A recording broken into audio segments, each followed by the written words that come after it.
شاویز اس کے بالوں میں ہاتھ پھنسا کر اس کا چہرہ اوپر کرتے زہر خند لہجے میں بولتا۔ اس کا چہرہ اپنی سانسوں سے جھلسا گیا تھا۔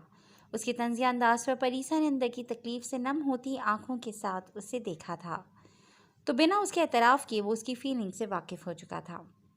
اپنے جذبات تو وہ اب تک خود سے بھی چھپاتی آ رہی تھی، پھر یہ شخص۔ پریسا کی گرفت اس کے گریبان پر مزید سخت ہوئی تھی، اور ساتھ ہی شاہویز کی بھی۔ آہ! پریسا کی کراہ نکلی تھی، کیونکہ شاویز کی سخت گرفت سے اس کے بالوں میں کھچاؤ بڑھا تھا۔ وہ نہیں جانتی تھی کہ اس شخص کو اس کے بال پسند تھے یا بہت برے لگتے تھے، مگر وہ ہر بار اسے بالوں سے ہی ہرٹ کرتا تھا۔ تم جیسا انسان محبت کے نہیں، صرف اور صرف نفرت کے قابل ہے، اور میں شدید نفرت کرتی ہوں تم سے۔ میری فیملی کو نقصان پہنچانے سے پہلے 1000 بار سوچنا، کیونکہ ان کے آگے میں کھڑی ہوں۔ اگر انہیں کچھ بھی کیا تو میں تمہیں بھی نہیں چھوڑوں گی۔ پریسا میں اچانک نہ جانے اتنی ہمت کہاں سے آئی تھی کہ وہ بلیک بیسٹ کی آنکھوں میں آنکھیں ڈالے اسے دھمکی دے گئی تھی۔ میں انتظار کروں گا اس وقت کا، کیونکہ تمہارا خاندان تو ضرور برباد ہوگا، وہ بھی میرے ہاتھوں۔ کتے کی موت نہ مارا انہیں تو میرا نام بھی شاویز سکندر نہیں۔ شاویز کی آنکھوں میں وحشتناکی کئی گنا بڑھ گئی تھی۔ بلیک بیسٹ کو آج پہلی بار کسی نے دھمکی دی ہے۔ تمہاری اس جرأت اور حوصلے کو خراج تحسین بہت جلد بخشوں گا، میرا انتظار کرنا۔ یہ بات کہتے پریسا کو لگا تھا شاویز سکندر کی آنکھیں مسکرائی تھیں۔ پریسا ساکت سے کھڑی اسے دیکھے گئی تھی۔ اس نے اب تک اس شخص کے چہرے پر تو مسکراہٹ کی ذرا سی جھلک تک نہیں دیکھی تھی، مگر ان سیاہ گہری آنکھوں کا مسکرانا اسے مسمرائز سا کر گیا تھا، مگر وہ اس مسکراہٹ کی وجہ سمجھ نہیں پائی تھی۔ اس سے پہلے کہ وہ کچھ بولتی، شاویز پاکٹ سے رومال نکال کر اس کے منہ پر رکھتا اسے بے ہوش کر چکا تھا۔ پریسا کے ہاتھ اس کے گریبان سے نیچے گرے تھے۔ وہ ایک نظر اس حسین پری پر ڈالتا، اسے باہوں میں اٹھاتا واپسی کے راستے پر چل دیا تھا، کیونکہ اس پری پر اس کا کوئی اختیار نہیں تھا، اور نہ ہی کوئی اختیار حاصل کرنے کا خواہش مند تھا وہ۔ ایس پی ہبا امتسال، یہ کیس بہت ہی پیچیدہ اور حساس ہے، اس لیے اس کے لیے میں نے آپ کو چنا ہے، اور مجھے پوری امید ہے کہ آپ اس کو ہمیشہ کی طرح بہت اچھے سے ہینڈل کریں گی۔ یہ شخص اس علاقے کا وڈیرا ہے اور پچھلے چند سالوں میں 50 کے قریب لڑکی کی وینی دے چکا ہے۔ وینی میں لینے کے بعد وہ انہیں دوسرے ملکوں میں اسمگل کر دیتا ہے۔ غریب ماں باپ ساری زندگی اپنی بیٹیوں سے ملنے کے لیے تڑپتے رہتے ہیں۔ آئی جی صاحب اسے صورتحال سے آگاہ کرتے ہوئے بولے، جبکہ ظلم کی یہ انتہا سنتے ہبا کا دل درد سے بھر گیا تھا۔ کوئی انسان بھلا اتنا بے رحم کیسے ہو سکتا تھا کہ صرف پیسے کی لالچ میں انسانی جانوں کا سودا کر دے؟ سر، اگر ہم اس وڈیرے کے بارے میں اتنا سب جانتے ہیں تو اسے گرفتار کیوں نہیں کر رہے؟ ہبا نے سوانح نگاہوں سے ان کی جانب دیکھا تھا۔ کیونکہ ہمارے پاس ان کے خلاف کوئی ثبوت نہیں ہے۔ وہ بہت پاورفل شخص ہے، بڑے بڑے سیاستدانوں کو پیسہ کھلا چکا ہے، کوئی اس پر ایک آنچ تک نہیں آنے دیتا۔ ہم ثبوتوں کے ساتھ بھی اتنی آسانی سے اس پر ہاتھ نہیں ڈال سکتے۔ ایک اور اہم بات، وہ اپنے علاقے کے ارد گرد کسی بھی فورسز کے انسان کو بھٹکنے تک نہیں دیتا۔ وہاں کسی آرمی یا پولیس والوں کی ضرورت نہیں ہے جانے کی۔ یہ کیس جتنا میں آپ کو بتا رہا ہوں اس سے کہیں زیادہ مشکل ہے۔ اس میں کامیاب ہونے کے چانسز 20% اور مارے جانے کے 80% ہیں۔ پچھلے سال 2 آفیسرز کو میں نے اپروچ کیا تھا، مگر وہ دونوں ہی اس خطرے میں ہاتھ ڈالنے کو تیار نہیں تھے۔ میں آپ کو بھی چوائس دے رہا ہوں، کیا آپ یہ کیس لینا چاہیں گی؟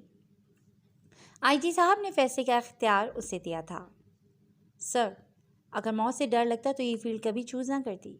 میں نے اپنی عوام کی خدمت کرنے کی قسم کھائی ہے، تو میں کیسے مرنے کے ڈر سے پیچھے ہٹ سکتی ہوں؟ میں یہ کیس ضرور لوں گی اور انشاءاللہ کامیابی بھی حاصل کروں گی۔ ہبا نے پورے جذبے کے ساتھ یہ الفاظ ادا کرتے آئی جی صاحب کے چہرے پر فخریہ مسکراہٹ بکھیر دی تھی۔ I am proud of you S P Hiba. میں جانتا تھا آپ انکار نہیں کریں گی، اس لیے پہلے ہی آپ کا نام آگے دے چکا ہوں۔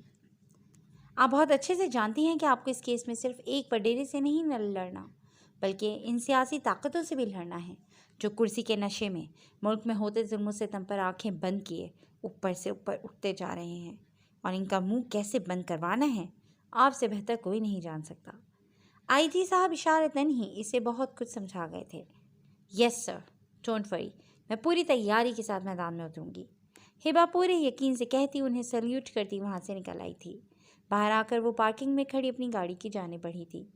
جب اسے اپنی گاڑی کے برابر ہی ایک کالے شیشوں والی گاڑی کھڑی نظر آئی تھی، جس کی دن کے وقت جلتی ہیڈ لائٹس اسے عجیب سے احساس سے دوچار کر گئی تھیں۔ مگر وہ اس بات کو سر جھٹک کر نظر انداز کرتی اپنی گاڑی میں بیٹھتی گاڑی وہاں سے نکال کر لے گئی تھی۔ جب تھوڑا آگے جا کر اسے احساس ہوا تھا کہ وہ گاڑی اس کا پیچھا کر رہی ہے۔ اب یہ لوگ پولیس والیوں کو چھیڑیں گے، ایڈیٹ، تمہیں تو میں بتاتی ہوں۔ ہبا دانت پیسی گاڑی کی سپیڈ فل کر گئی تھی۔ اس نے گاڑی کو سنسان راستے پر ڈال دیا تھا۔ اس کی نظریں بیک ویو میرر پر تھیں۔ پیچھے آتی گاڑی کی سپیڈ بھی اس کے ساتھ ہی تیز ہو چکی تھی۔ لوفر کہیں کے، ابھی توڑتی ہوں تمہارا منہ۔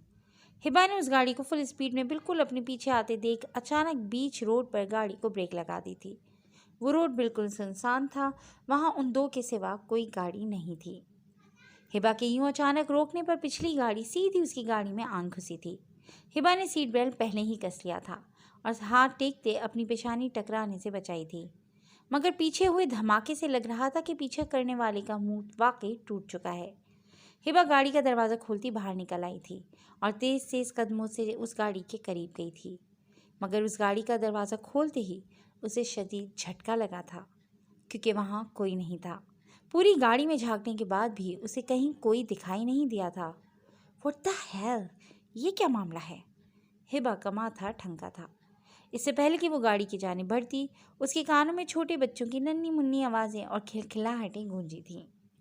وہ جیسے ہی پلٹی، اس کا منہ کھلے کا کھلا رہ گیا تھا۔ 20-25 کے قریب چھوٹے چھوٹے بچے ہاتھوں میں پھول، کارڈز اور بکے اٹھائے اس کی جانب بھاگے آ رہے تھے۔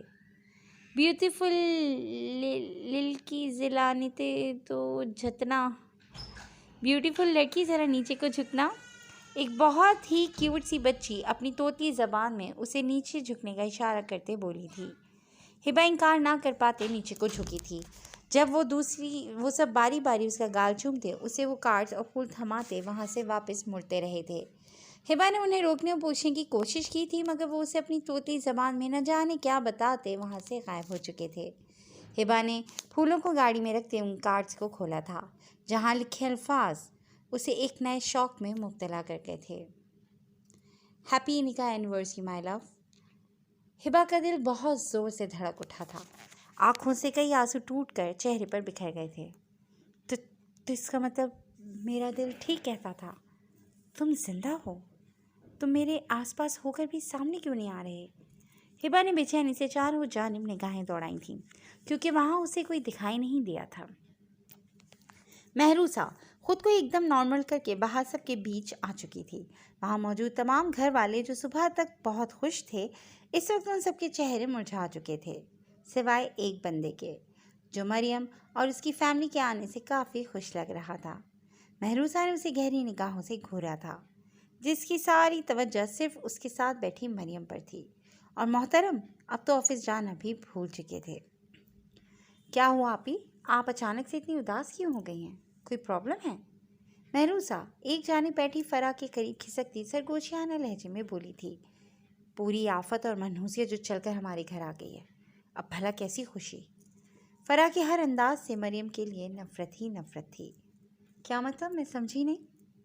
محروسہ اب تک نہیں سمجھ پائی تھی کہ یہ لوگ مریم اور اس کے گھر والوں سے اتنی نفرت کیوں کرتے تھے، اور ہمدان اپنے گھر والوں سے بھی زیادہ ان لوگوں کو اتنی اہمیت کیوں دیتا تھا۔ اس لڑکی نے مجھ سے میرا ایک بھائی چھینا ہے، ہمارا ہنسا بستا گھر تباہ کیا ہے، اور اب یہ مجھ سے میرا دوسرا بھائی بھی چھیننا چاہتی ہے۔ بہت بڑا کھیل کھیل کر یہ نہ صرف ہمدان بھائی کے سامنے مظلوم بن گئی ہے، بلکہ انہیں ہم سب سے بھی دور کر دیا ہے۔ یہ بہت شاطر عورت ہے، اب یہ دوبارہ یہاں کس مقصد سے ہی آئی ہے؟ فرح کے لہجے میں ایک عجیب سا خوف تھا۔ یہ تو ہمدان کی فیانسی ہے نا، اور یہاں آنے کا غلط مطلب کیا مقصد ہوگا اس کا؟ محروسہ آج فرح سے سب سچ جاننے کی متمنی تھی، جو سچ ان گھر والوں کے سوا کوئی نہیں جانتا تھا۔ نہیں، یہ ان کی فیانسی نہیں، میرے بڑے بھائی ارسلان کی بیوہ ہے، اور اب یہ ہمدان بھائی سے شادی کرنا چاہتی ہے۔ پہلے دن سے ہی اس کی نظر ہمدان بھائی پر تھی، مگر جب اسے پتہ چلا کہ وہاں اس کی دال نہیں گلنے والی، تو اس نے ارسلان بھائی کو اپنی محبت کے جال میں پھنسا کر ہمارے گھر میں داخل ہوئی اور میرے بھائی کو مہرا بنا کر ہمدان بھائی تک پہنچنا چاہا۔ جب تک ہم اس کی یہ چالاکی سمجھ پاتے، تب تک یہ ہمارے بھائی کی زندگی نکل گئی، اور ہمدان بھائی کے سامنے اپنی معصومیت کا جو ناٹک کیا، اس کے بعد بھائی تو کیا، اس کی اصلیت سے ناواقف ہر انسان یہی سمجھتا کہ اس سے زیادہ مظلوم لڑکی اس پوری دنیا میں کوئی نہیں ہے۔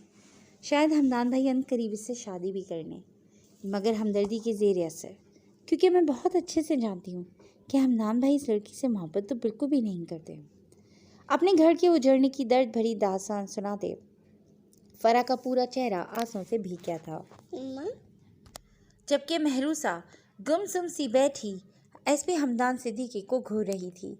جو شخص اب تک اس جیسی بلیک اسٹار کے ہاتھوں بیوقوف نہیں بن سکا تھا، وہ اس عام سی لڑکی کے ہاتھوں بھلا کیسے بیوقوف بن سکتا تھا؟ جی فرینڈز، آج کے لیے بس اتنا ہی، مگر کہانی ابھی باقی ہے۔ نئی مزید کہانی کے لیے آپ کو انتظار کرنا پڑے گا نئی ایپیسوڈ کا، جو بہت جلد ہم آپ کے سامنے لے کر آئیں گے۔ تب تک اپنا خیال رکھیے گا۔ ٹیک کیئر اینڈ اللہ حافظ۔